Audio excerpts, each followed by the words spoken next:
The city's budget has hit a plateau. That was the message Naperville City Manager Doug Krieger delivered at the latest Chamber of Commerce Luncheon. A legislative committee meeting was held during the lunch to update residents and business leaders on the city's budget process and explain where the city's money comes from. The answer is a whole bunch of places. What's the single largest piece? Retail sales tax. No question, hands down, it represents the largest piece. Krieger and the city are pleased with this source of revenue because the money comes more from visitors to the city rather than residents.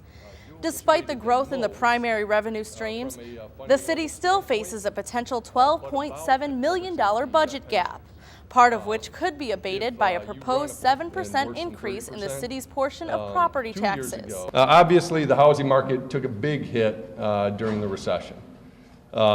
We have recovered significantly from that. However, in this, talking about kind of going from a growth community to a steady state community, I don't believe we will ever see kind of the levels in numbers of transactions that we saw, during the 80s, 90s, and early 2000s. If approved, the move to levy $48 million and increase property taxes would reverse a 4-year trend of the city lowering its levy.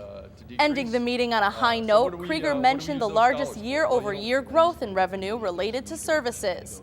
This directly relates to the federal government's increase in Medicare rates and reimbursements.